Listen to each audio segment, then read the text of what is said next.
High friends, welcome to my new blog. तुम्ही बघत असाल की नवीन घर कुठं आणि मी कुठे आली आहे. तर मी बरोबर माझ्या मम्मीच्या गावाला आली आहे, म्हणजेच माहेरी शेगावला. आणि हे घर बघसान तर हे माझ्या मावशीचं घर आहे. त्यांनी आताच न्यू बांधलं आहे. आणि माझ्या मावशीची मुलगी पण आलेली आहे, ती राहते पुण्याला, बट ती शेगावला आली. मम्मी आम्ही खूप दिवसाचे गप्पा वगैरे केले आणि बोलत बोलत मसाले भात पण केला. मी कांदा वगैरे टमाटर चिरला, तिने मसाले भात लावून दिला आणि पापड पण तळायला घेतले, चटपटी काही पाहिजे म्हणून. तर आमच्या मावशीला आराम होता नाही, आमची वहिनी काही कारणामुळे बाहेर गेली होती, त्याच्यामुळे आम्ही दोघेच करत होतो.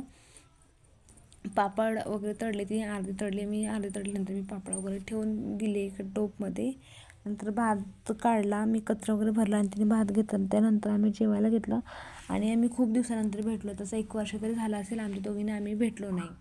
आणि माझी मम्मी आणि माझी मावशी जवळजवळ राहते, त्याच्यामुळे मी जास्त मावशीकडे असते जेवायला संध्याकाळची, तशी मम्मीकडे पण असते, मला दोघीकडे जेवते. आम्ही जेवण वगैरे केल्यानंतर मग भांडे वगैरे उचलून घेतले दोघींनी.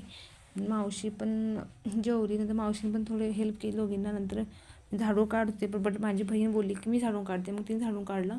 आणि तो खाली थंडी होती, त्यामुळे शेकोटीत बसलो आणि मग माझ्या मम्मीकडे आली, मी घरी आली आणि झोपून गेली. Good night, bye.